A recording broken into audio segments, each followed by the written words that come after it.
Boa noite, galera. Abra lá comigo em Atos. Nós temos uma palavra de Deus para você. O Espírito Santo foi muito legal hoje. O Espírito Santo foi trabalhando coisas no meu coração, mas nada estava claro na minha mente, nada estava claro no meu coração. Eu falei, amém, Senhor, eu dependo de Ti. A palavra é Tua, a obra é Tua. E simplesmente a gente teve que estar aqui bem mais cedo hoje. Aí no caminho, quando o pastor Tiago deu uma parada assim, para comprar algumas coisinhas para os irmãos que estão ajudando a gente no som. Deus abençoe, viu, Júnior? Uma bênção estar você aqui. Aí ele parou ali rapidinho e eu falei, irmão, amor, vai lá, eu vou ficar aqui lendo a palavra. Que o Senhor não falou nada comigo ainda, né? Vamos ver se... Eu li um monte a Bíblia hoje, um monte de coisa veio no meu coração, mas nada assim que eu sabia, é Deus falando. Então tá bom, eu vou ficar lendo. Aí eu fui lá, fui ler primeira referência lá que eu tinha separado. Na primeira leitura que eu já tinha lido aquele texto umas 10 vezes, hoje, a primeira leitura que eu fiz, abriu. Eu entendi tudo. Então foi assim. Não deu nem uma hora antes da reunião, Deus me deu a palavra. Porque Ele é assim, Ele gosta de fazer a gente depender dEle, né? Glória a Deus.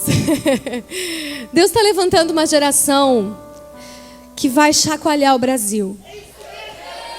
Deus está levantando jovens que são realmente apaixonados pelo Espírito Santo. Uma geração que realmente está disposta a pagar o preço que for e não se apega às coisas da terra. Uma geração que quando diz assim, Deus, eu dou a minha vida, ela não está falando da boca para fora, ela está falando porque é verdade. E eu sei que não são todos que estão aqui, mas muitos de vocês fazem parte da geração que Deus está levantando. Muitos de vocês têm sido chamados por Deus e às vezes não estão nem percebendo isso. Muitos de vocês vêm todo sábado e tem algo que arde no coração e vocês estão começando a se acostumar com isso. E Deus não vai permitir que isso aconteça. Quando você é chamado, Ele vai te incomodar até você atender esse chamado. Você não pode deixar que as coisas que estão no seu coração ardendo morram dentro do seu coração ou se acostumem. E você não faz nada. Então em Atos, no capítulo 12, tem essa passagem que eu amo, acho linda. E eu quero ler com você, depois a gente vai estar trabalhando algumas coisas nela. Em capítulo 12, a partir do versículo 1, diz assim: naquela mesma época, o rei Herodes prendeu alguns da igreja para maltratá-los. Matou a fio de espada Tiago, o irmão de João. Vendo que isso agradava os judeus, ele prosseguiu e ele foi prender também a Pedro. Eram então os dias dos pães sem fermento. Havendo-o prendido, colocou-o na prisão, entregando-o a 4 grupos de 4 soldados cada um para que o vigiassem, e pretendia apresentá-lo ao povo depois da Páscoa. Pedro estava guardado no cárcere, mas a igreja fazia fervorosa oração a Deus por ele. Antes de continuar, eu queria te ressaltar 2 coisas aqui. Você estaria disposto a viver num tempo em que você poderia ser preso e ser maltratado por causa de Jesus? Porque isso é muito vago para os nossos dias hoje. É muito vago você pensar que você pode ser preso e maltratado. Você não tem noção das torturas que eram feitas, né? Mas ainda hoje eles queimam as pessoas vivas. Ainda hoje nos países onde os cristãos são perseguidos. Você estaria disposto a viver isso? Eu fico pensando, às vezes a gente não está disposto nem a acordar mais cedo para orar, né? Às vezes a gente não está disposto nem a orar e ler a palavra todo dia. Quanto mais ser maltratado por amor ao reino, por amor a vidas. É outra coisa que eu queria ressaltar aqui. Pedro estava guardado no cárcere, mas a igreja fazia fervorosa oração a Deus por ele. Eu queria falar sobre unidade também. Você viu quantas pessoas vieram para frente que estavam na intercessão? Meu Deus. Queridos, a última coisa que eu vou viver nesse lugar é uma ilusão. A última coisa que eu vou viver aqui são coisas da boca para fora. Ok, vamos continuar a leitura. Quando Herodes ia apresentá-lo naquela mesma noite, estava Pedro, dormindo entre 2 soldados, preso com 2 correntes, e os guardas diante da porta guardavam o cárcere. Eis, oh glória a Deus, que se apresentou um anjo do Senhor, e uma luz resplandeceu na cela, e tocando Pedro no lado, despertou-o, dizendo: levanta-te logo. E as correntes caíram-lhe das mãos. Meu Deus, pensa essa experiência, gente. Disse-lhe o anjo: cinge-te e calça as sandálias. E assim o fez. E lhe disse: envolve-te em teu manto e segue-me. Saindo, Pedro seguia o anjo. Mas ele não sabia que era verdade o que o anjo estava fazendo, senão que lhe parecia uma visão. Pedro achou que ele estava tendo uma visão.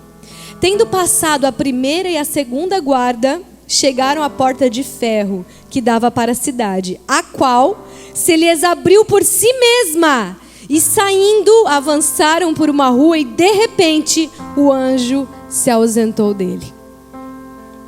Presta atenção, eu queria falar outra coisa aqui. Quem sabe que Jesus disse para Pedro que ele iria morrer velhinho? Quem sabe disso? Quem já sabe essa verdade? Jesus falou para Pedro que ele iria morrer velhinho, porque Jesus disse para ele que quando ele estivesse com idade, eles iam levar ele, vestir a roupa que ele não queria, levar onde ele não queria, porque ele ia ser velhinho. Então, quando Pedro foi preso aqui, ele não era velho, ele era novo, ele não estava na idade de morrer ainda. Mas, como Tiago tinha acabado de morrer a fio da espada, Pedro foi preso e Herodes ia apresentar ele para os judeus, porque os judeus gostaram de ter matado Tiago. Era muito provável que Pedro ia o quê? Morrer. Muito provável que os judeus iam querer matar Pedro. Ele estava sentenciado à morte, estando preso naquela prisão. Mas não foi isso que Jesus disse. O que Jesus disse para ele? Você vai morrer velho. Então, o que a palavra está mostrando? Que Deus deu uma palavra para Pedro. Jesus falou para ele: você vai morrer velhinho. Assim como Deus tem dado uma palavra na sua vida. Assim como Deus tem chamado você. Assim como você tem promessas de Deus na sua vida. Mas às vezes as coisas parecem que estão te prendendo, parece que às vezes as coisas estão te encarcerando, parece que você está sentenciado à morte, está sentenciado à falha, está sentenciado a fracasso. Parece que as circunstâncias da sua vida não estão cooperando para que as promessas de Deus venham se cumprir na sua vida. Mas o que aconteceu? Por que a igreja teve que orar? A igreja estava orando. Queridos, eu quero que você preste atenção. Quando Deus te dá uma palavra, quando Deus te dá uma promessa, quando Ele tem algo com a sua vida, e as coisas não estão cooperando para que essa promessa se cumpra, para que as coisas de Deus se realizem, os sonhos de Deus se realizem na sua vida, você não pode continuar vivendo da mesma forma, apenas ir dormir, apenas ir estudar, apenas ir trabalhar. Você precisa, se for o caso, chamar irmãos para orar junto com você, mas você mesmo buscar de Deus. A Bíblia está mostrando que, apesar de Jesus, o próprio Jesus ter falado: Pedro, você vai morrer velhinho, a igreja teve que orar. Por quê? Porque mesmo que Deus tenha todo o poder na terra, todo o poder sobre os céus e a terra, Ele não age aqui sem que nós profetizemos, sem que nós oremos, sem que nós liberemos essa palavra de autoridade para que Deus venha interferir. Então, Pedro talvez teria morrido se a igreja não tivesse orado. Porque a Bíblia tem todas as coisas ali, não é por acaso. Quando a Bíblia está falando que a igreja se reuniu para ir orar, é porque Ele queria ressaltar. Ele falou isso, o texto está dizendo antes do anjo aparecer, antes de Deus libertar Pedro. Ele está falando, a igreja estava unanimemente orando. Olha só como diz, a igreja estava com fervorosa oração. Olha a palavra que a Bíblia está usando. Às vezes você até ora, às vezes você até fala com Deus, mas é aquela coisa assim: Deus abençoa, Senhor, cumpre as suas promessas, os seus sonhos na minha vida. Você não tem aquele fervor, você não chora na presença de Deus, dizendo: Pai, eu dependo de Ti, a minha vida está nas Tuas mãos, eu quero cumprir a Tua vontade, com choro, com fervor, com o coração quebrantado. A igreja estava fervorosa oração. Aí que o anjo foi até Pedro e teve aquela experiência maravilhosa. Aí que o anjo teve, Deus teve como liberar o anjo, porque a igreja estava orando. Deus teve como liberar o anjo, tirar Pedro daquela situação. Fala para quem está do seu lado: isso é muito sério. Isso é extremamente sério. Porque tem pessoas aqui que já estão desanimadas de não ver Deus agindo. Tem pessoas aqui que estão tristes porque as coisas de Deus não estão acontecendo. Mas você está orando fervorosamente? Você tem se unido com os seus irmãos? Você tem feito a sua parte? É de se perguntar, né? Então, vamos continuar aqui. Versículo 11 diz: Então Pedro, caindo em si, disse: Agora eu sei verdadeiramente que o Senhor enviou seu anjo e me arrebatou da mão de Herodes, aleluia, e de tudo o que o povo judaico esperava. E havendo refletido assim, chegou à casa de Maria, mãe de João, o que tinha por sobrenome Marcos, onde muitos estavam reunidos, fazendo o quê? Orando. Queridos, nós estamos entrando em projetos esse ano que está mexendo com o inferno. Não, você não entendeu. Não, tira, pode pôr o púlpito de novo, porque parece que eu vou cair às vezes daqui.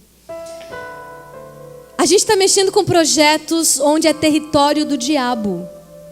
Nós estamos mexendo com o inferno. Porque nós não estamos indo lá apenas com uma proposta assistencialista. Mas nós estamos indo lá através do assistencialismo para levar o amor de Deus para vidas que ainda não conhecem a Jesus como alguém real, como alguém vivo. Nós estamos mexendo com o inferno, se você não entendeu isso ainda. Você que vai lá no hospital, você vai trabalhar com as famílias dos doentes. Essas famílias estão desenganadas, estão talvez desacreditadas de Deus, e você vai mostrar para elas que existe um Deus verdadeiro, e o diabo vai perder mais aquelas vidas lá.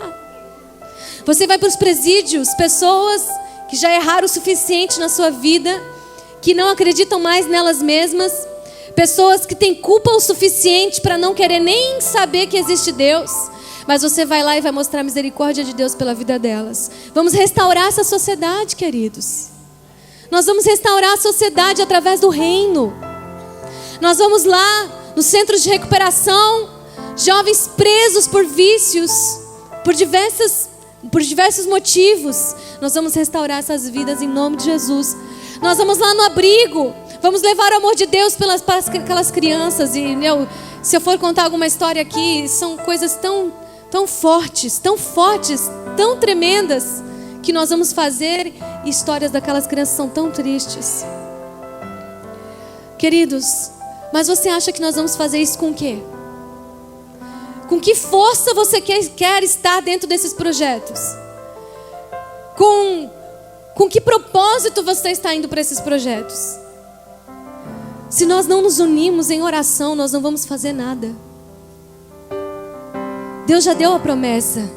Deus já deu a sua palavra. Ele já disse. Ele já prometeu. E nós vamos chacoalhar essa cidade.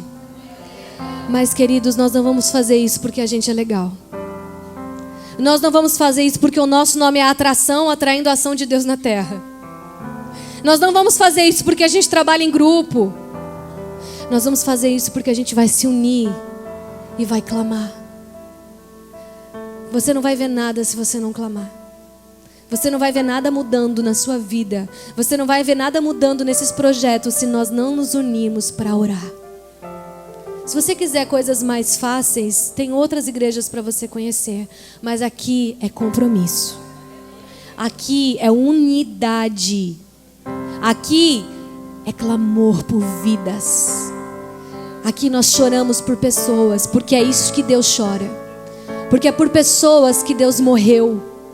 É por pessoas que Deus entregou o seu único filho. Não por uma denominação, não para o nome de ninguém ser conhecido. E nós vamos fazer a nossa parte, amém? Vamos continuar a leitura. Eu disse que Deus está levantando uma geração. Existe uma velha geração, antes de continuar, existe uma velha geração que até contamina a nova. Mas eu estou falando de vocês, tá? Eu não estou falando dos mais velhos. Eu estou falando dentro dos jovens. Existe uma velha geração aqui dentro que se acostumou com o sobrenatural de Deus. Existe uma velha geração aqui dentro que já não acredita mais como acreditava no Deus do impossível.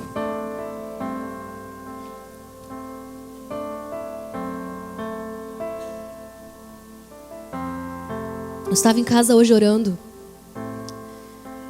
E eu queria muito preparar a palavra, ou assim, me preparar com a palavra, mas eu senti muito de orar e eu falava: Pai, não deixa eu cair na religiosidade. Não deixa eu me tornar mais uma dentro da igreja.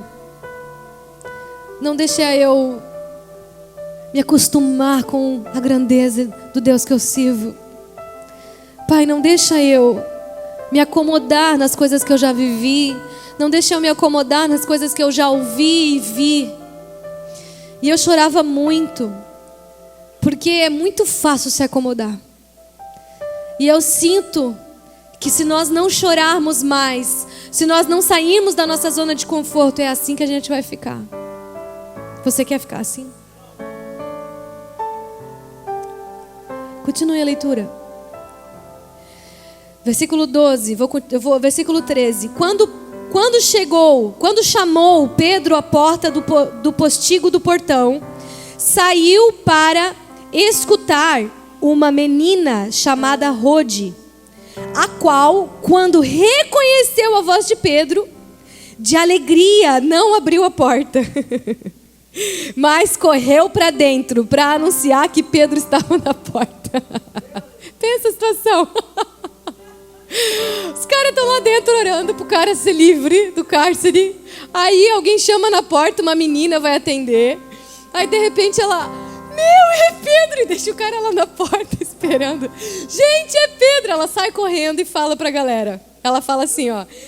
Ela fala assim, e vai anunciar que Pedro estava na porta. Versículo 15. Olha o que eles disseram: louca! Está louca! Mas ela insistia em afirmar que assim era. Então eles diziam: é o seu anjo. Não é Pedro, é o anjo dele. Olha o que os caras não viviam lá, né? Eles viam os anjos, passeavam com os anjos, falavam com os anjos. Eles acreditaram mais que era um anjo do que era Pedro. Olha os tipos da época, olha só a igreja da época, gente. Era mais fácil para eles acreditarem que era um anjo de Pedro, um anjo na porta, do que Pedro. Olha só, olha o que eles viviam. Meu Deus. Mas Pedro, tipo assim, por que ninguém me atendeu, né? Mas Pedro continuava chamando. E quando abriram o portão e o viram, ficaram atônitos. Agora eu te pergunto, quantas vezes você está orando sem crer que Deus vai fazer o que você está pedindo? Quantas vezes você vai no seu quarto, você até chora, você até clama, mas lá no fundo você nem espera que Deus faça alguma coisa? Quantas? Sabe quem é? A geração velha. Porque a geração velha não acredita no sobrenatural de Deus como a nova acredita. Por isso que a Bíblia diz: só quem for como uma criança que vai entrar no reino. Queridos, Pai, Espírito Santo. Queridos, não se preocupem em saber, se preocupem em viver. Se preocupem em viver o que você sabe, não em saber mais. Porque quando você vive o relacionamento com o Espírito Santo, quando você vive intimidade com Deus, e você clama por voltar a ser criança, você clama por não crescer como alguém que não crê mais. Como é que é uma criança, gente? É a coisa mais linda. É a coisa mais linda. Hoje eu vi um pai passeando com um filhinho assim na rua, coisa mais linda. Ai, o pai passeava, né, aqueles passos tentando acompanhar o filho, ele ficava... Ele tentando acompanhar o pai, coisa mais linda. E tudo que o pai falava para ele, nossa, era uó. Ele estava na frente, assim, passeando com o cachorro.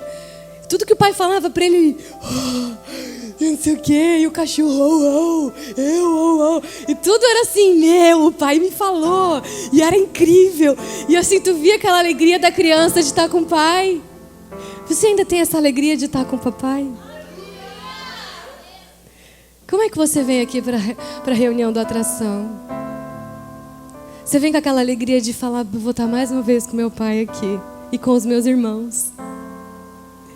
E a criança acredita em tudo. Se o pai falar, eu vou te comprar o Beto Carreiro, ela vai acreditar. E ela vai falar para todo mundo na escola, meu pai vai comprar o Beto Carreiro para mim. Não é assim? Ela vai acreditar na hora. Ela não vai nem perguntar, sério, pai? Não. Se o pai falou, você pode voar, é um perigo, ela vai tentar. Não deixa as janelas abertas que ela vai tentar. Porque criança, quem tem criança pequena aqui? Não é assim? Não é a coisa mais linda? Você fala e ela acredita. Agora, quando um adulto acredita em tudo, é meio estranho. Você não tem que ser adulto diante de Deus, você tem que ser filho. Você não tem que saber de tudo diante de Deus. Você não tem que ser perfeito diante de Deus. Você só tem que ser filho. O Espírito Santo me dizia hoje à tarde que muitos estão se sentindo culpados. Muitos vão ainda na presença dEle e não conseguem abrir o coração, não conseguem se abrir, não conseguem se quebrantar, porque querem ser adultos, porque querem impressionar o Pai. Você não tem que impressionar o Pai. Você só tem que ser filho e crer no Pai. Você só precisa crer no seu pai. Quando o seu pai diz que ele tem um sonho para realizar na sua vida, você crê? Você precisa crer no pai, não impressionar o pai. Tem gente aqui que faz coisas tentando impressionar Deus. Como você acha que você vai conseguir impressionar Deus, querido? O que você acha que você vai ser capaz de fazer que vai surpreender Deus? Aí tem gente que erra, e eu erro pra caramba, e tem gente que erra e pensa assim, pronto, agora Deus vai ficar um tempo assim comigo, daqui a pouco Ele volta a me amar de novo, ou Deus vai me castigar agora. Eu acho que a minha língua está presa hoje. Deus vai me castigar agora, porque eu errei. Eu vou te avisar uma coisa, Ele já sabia que você ia errar. Você acha que isso assim abalou os céus? Deus ficou abalado porque você errou. Meu Deus, foi algo assim que Ele não esperava de você. Foi algo assim tipo, como que Ele errou? Não acredito. Não acredito. Não é possível.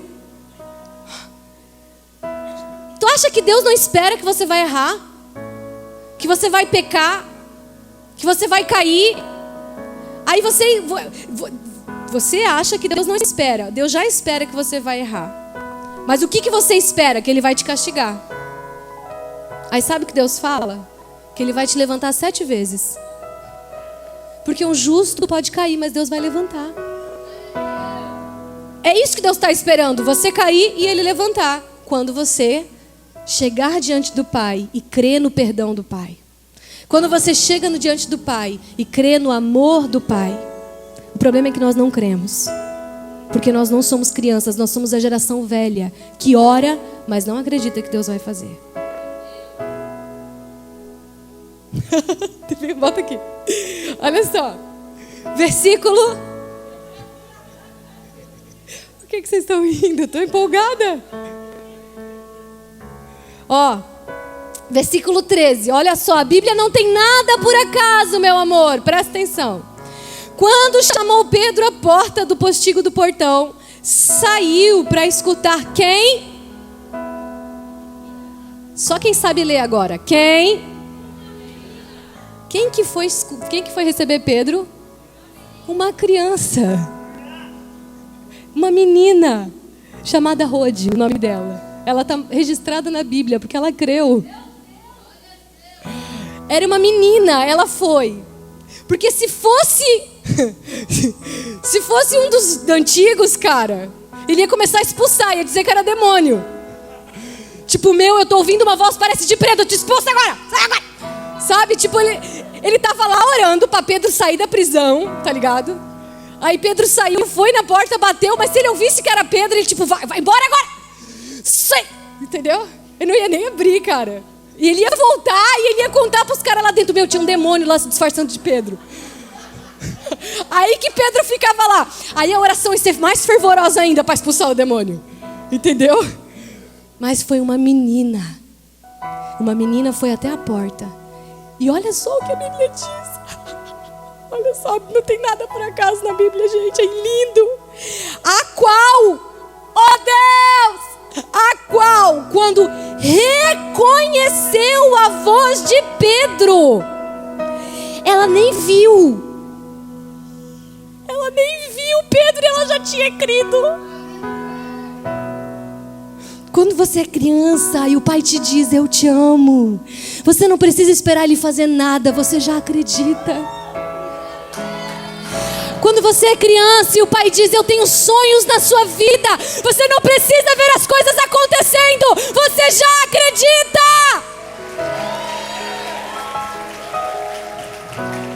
Ela só reconheceu Pedro. A oração funcionou, deixa eu lá falar para eles. Ela voltou e falou, galera, Pedro está na porta. E o que a geração velha falou? Louca. Gente, ele estava orando para Pedro sair daquela prisão. Ele saiu. E eles falaram para a geração nova, sua louca. Meu Deus. Quantas vezes você faz o seu irmão mais novo desacreditar do sobrenatural de Deus? Pai.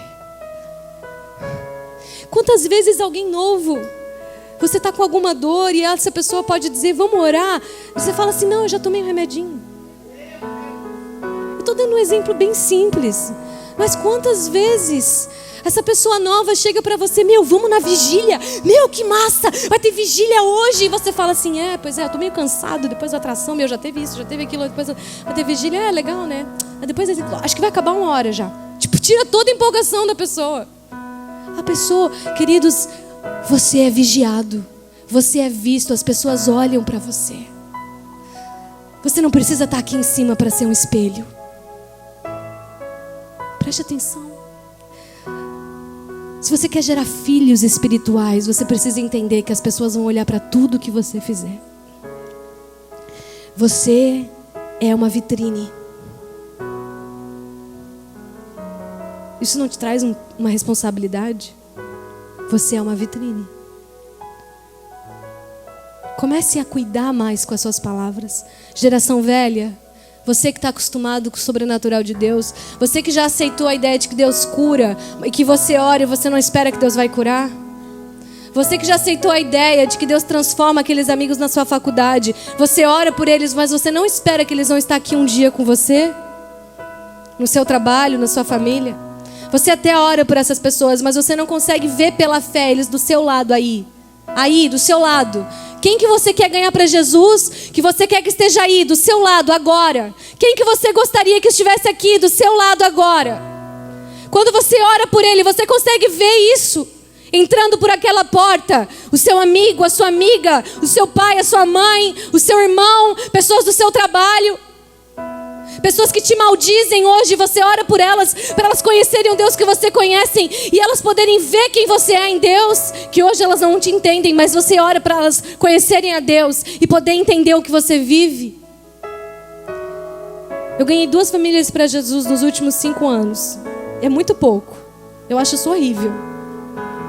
O primeiro ano foi na Wizard, onde eu ganhei um aluno e uma secretária. Eles eram um casal. Ele era o meu aluno e ela era secretária, trabalhava comigo, quando eu era teacher. Quando eles entraram a primeira vez na igreja, queridos, meu Deus, meu coração chorava tanto. Eu estava no púlpito, era na igreja da associação ainda. E eu olhei eles entrando e eu pulava naquele púlpito e eu pulava. Eu, Pai, obrigado. Depois foi a Vanessa, que está aqui, a Alexia. Não sei onde está a Alexia. Aqui. Depois foi a Vanessa, e quando ela veio também a primeira vez, foi mais difícil, foi 4 anos de oração.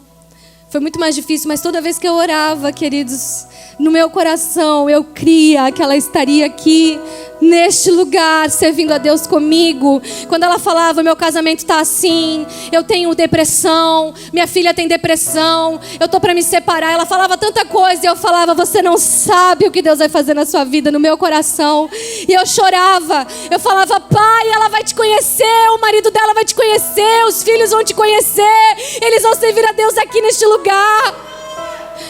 Porque eu não quero crescer diante de Deus e ter que impressionar Ele. Eu quero ser uma criança. Eu preciso crer que quando eu oro, Deus vai fazer. Mesmo que demore 4 anos. Demorou 4 anos, mas Deus fez. Quando ela entrou a primeira vez na igreja, ela já estava discipulada, já tinha falado em línguas. Foi lindo, gente. E eu corria pro Tiago, amor, a Vanessa tá aí, o Michael tá aí. E eu ficava assim, eles estão aí. E eu ficava muito, muito empolgada. Porque aquilo que Deus me mostrava pela fé, eu estava vendo se concretizando. Por quê? Porque eu quero ser como criança. Eu quero crer quando eu oro. Foi uma menina. Quem não for como uma criança não vai entrar no reino de Deus. Não vai entrar. Eu estava falando para vocês no início. Vocês estão dispostos a sofrer maltratos, torturas, morrer por Jesus? Eu vou te dizer uma coisa. Ele não te pede isso. Ele só pede que você creia. Já que o nosso país não é perseguido, já que nós temos liberdade de expressão, já que nós temos liberdade de falar de Deus, de viver Jesus, não falar dele, viver ele. Já que nós temos essa liberdade no nosso país, você não vai ser morto por causa de Jesus. Você mesmo vai se matar por causa dele. Você mesmo vai negar o seu eu por causa dele. Você mesmo vai carregar a sua cruz por causa dele. Você não vai precisar ser torturado por causa de Jesus. Você vai se torturar, você vai acordar mais cedo e vai passar sono o dia inteiro por causa disso. Você vai se torturar por amor ao seu Pai, a quem você crê, em quem você crê, que diz para você que tem um reino preparado para você. Você crê mesmo nesse reino? Você tem certeza? Bom, eu não conheço seu coração, eu não posso dizer. Mas de uma coisa eu sei, quem crê faz. Porque fé sem obras é morta. Então se você diz que crê, você vai tomar atitude.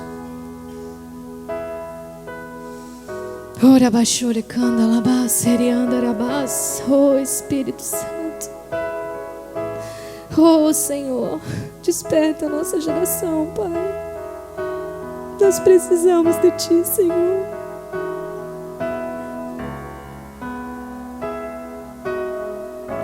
Oh Senhor, leva-nos a crer de novo, Senhor. Leva-nos a crer, Pai, no Teu amor, no Teu sobrenatural e a viver. E a viver, não apenas crer da boca para fora, Pai, mas praticar tudo o que sabemos, Senhor.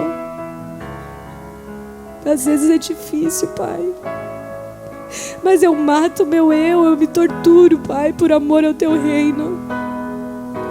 O que eu tenho que fazer, Senhor, eu farei. Senhor, nos desperta, Pai, para viver realmente o Teu reino nessa terra e conquistar Ele no milênio, Senhor. Nós precisamos ser como crianças. O que é ser como criança, pastora?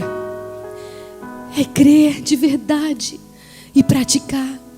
Como eu disse, se um pai falasse para uma criança, eu vou comprar um Beto Carreiro para você, como é que ele mostra que ele creu isso? Ele vai contar para todo mundo. Ele não está nem aí, ele nem vai tutibiar, ele não vai nem ter uma sombra de dúvidas. Será mesmo que o pai vai comprar?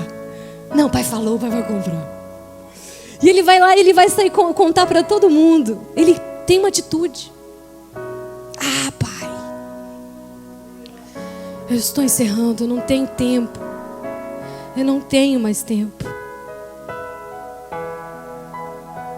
Eu quero que você abra em Atos 14, eu vou encerrar rapidamente. Atos 14, versículo 19.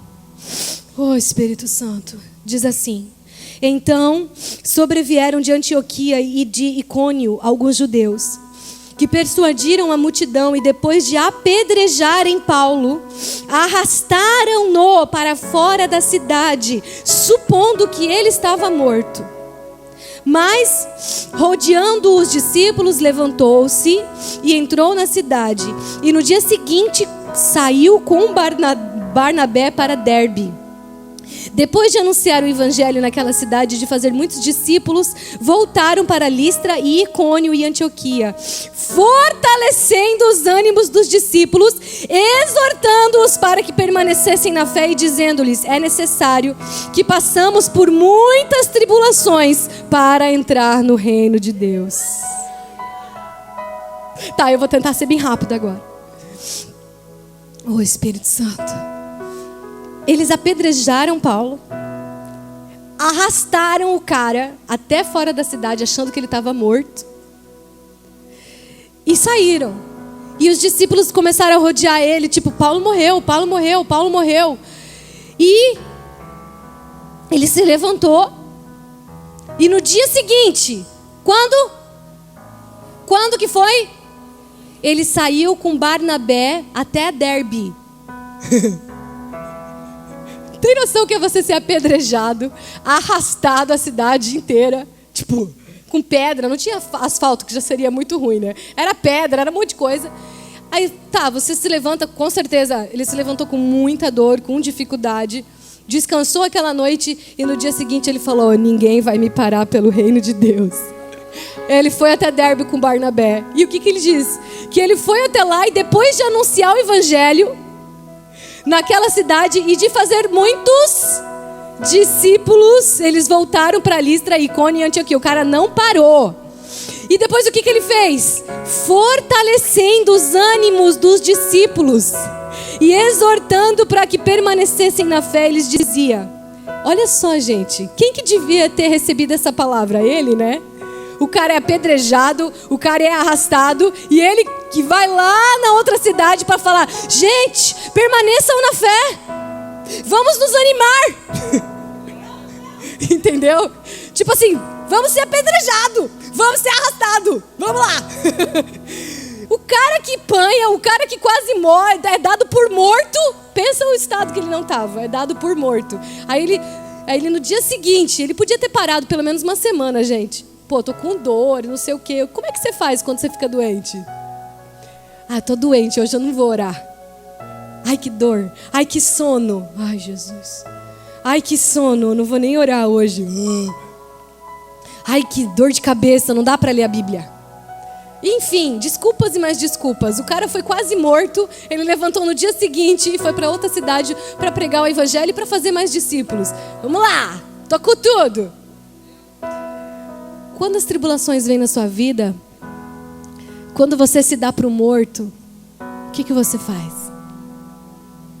Quando as dificuldades apertam, quando o calo aperta, quando a coisa não está saindo como você espera, o que você faz? Será que você continua falando de Deus quando as coisas na sua vida não estão como você gostaria? Ou Deus só é Deus na sua vida quando está tudo bem? Ou Deus só é Deus na sua vida quando está tudo conforme você esperava? Quando não está, quando você está passando por tribulação, quando o seu casamento não está como você gostaria, quando o seu trabalho não é o que você gostaria, aí não dá para falar de Deus.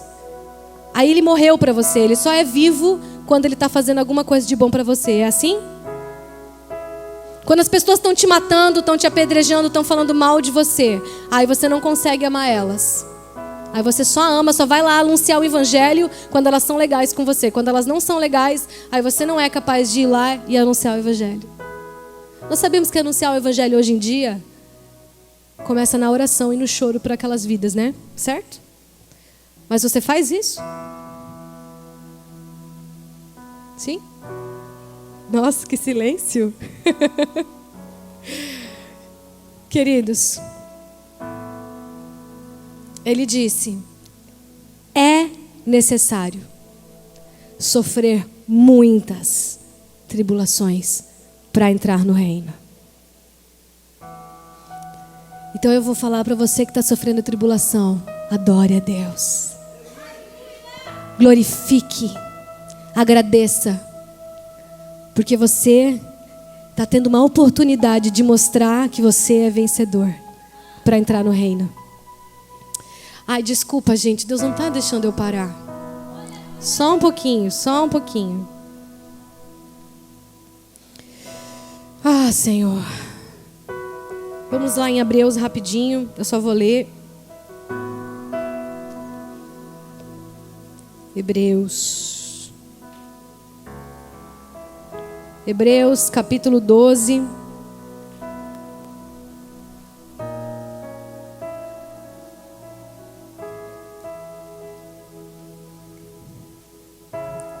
Olha só o que diz. Hebreus capítulo 12, versículo 4. Olha só o que diz. Visto que ainda que não tendes resistido até derramar sangue. Alguém aqui já resistiu o pecado até derramar sangue? Não, né? Então acho que a gente está fazendo o mínimo do mínimo, né, gente? Não vamos achar que a gente está fazendo muita coisa. Combatendo contra o pecado, e já tendes esquecido a exortação que, como a filhos convosco, argumenta, dizendo: Filho meu, não menosprezes da disciplina do Senhor, nem desmaies quando por ele é repreendido. Porque o Senhor disciplina o que? E corrige todo aquele que recebe por... Se suportais a disciplina, Deus vos trata como filhos. Pois qual filho a quem o pai não disciplina? Mas se estais sem disciplina, da qual todos têm sido participantes, então sois bastardos e não filhos. Jesus mesmo, lá para o 28. Portanto, recebendo nós um reino inabalável, tenhamos gratidão e por meio delas sirvamos a Deus, agradando-o com temor e reverência, porque o nosso Deus é um fogo consumidor. Aleluia. Lá para Romanos, eu vou terminar em Romanos. Eu estou sempre dizendo que eu vou terminar, né? Mas eu prometo que eu vou terminar em Romanos. Romanos capítulo 8, e a gente vai encerrar em Romanos. Capítulo 8, versículo 9, diz assim. Quantos abriram, digo amém bem forte. Vós, atração, não viveis segundo a carne, mas segundo o Espírito, se é que o Espírito de Deus habita em vós. Quem tem o Espírito de Deus habitando em você? Se alguém não tem o Espírito de Cristo, este tal não é dele. Versículo 14, mais para frente. Pois todos os que são guiados pelo Espírito de Deus, esses são filhos de Deus. Aleluia, glória a Deus.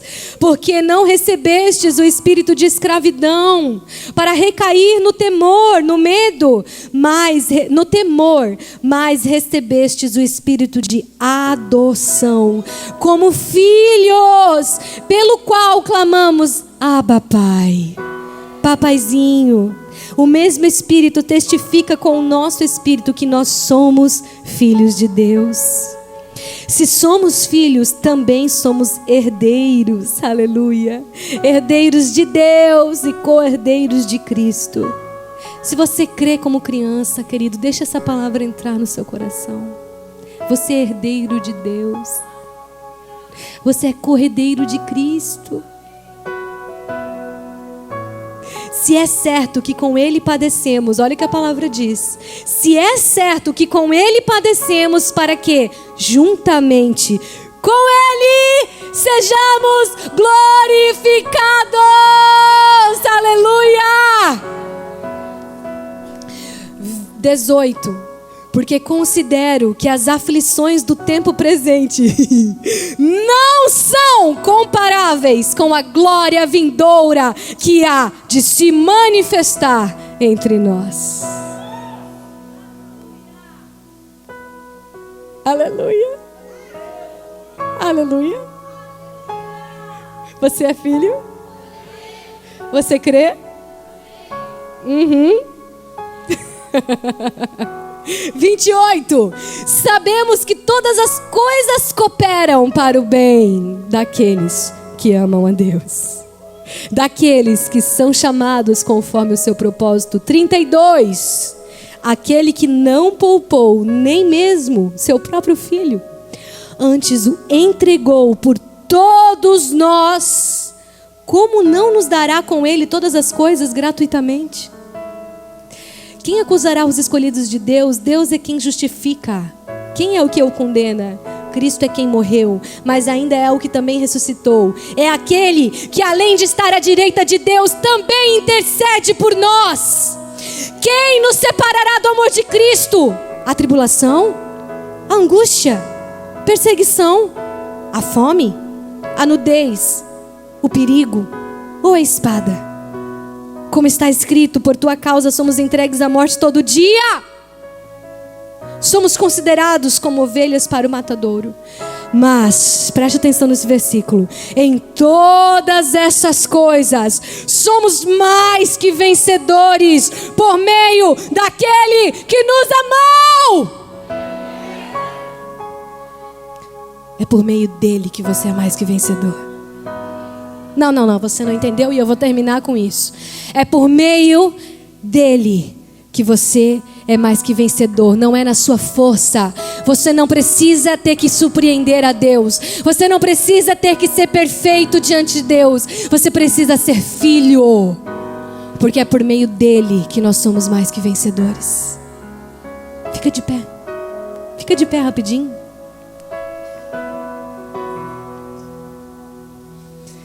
Uma menina reconheceu a voz de Pedro e instantaneamente ela creu. Deus ouviu as nossas orações.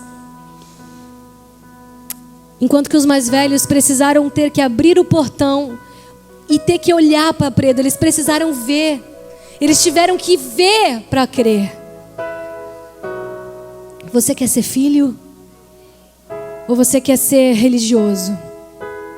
Você quer ser um menino, uma criança diante de Deus? Ou você quer ser um adulto que acha que tem que impressionar todo mundo? Porque os adultos são assim. Os adultos, eles usam máscaras, não é assim? Vamos falar a verdade. Todos nós somos adultos na sociedade, certo? Quantos de nós não temos que usar máscara muitas vezes? Para não dizer todas as vezes. Não diante das coisas de Deus, mas diante das coisas do mundo. Às vezes a gente tem que usar máscaras. Mas diante de Deus você precisa tirar essa máscara e se tornar como criança e crer de novo que o que você está orando, Deus vai te responder.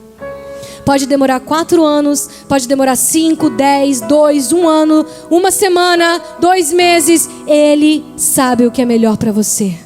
Você confia no seu pai? Você acha que o pai sabe o que é melhor para você? Feche os teus olhos.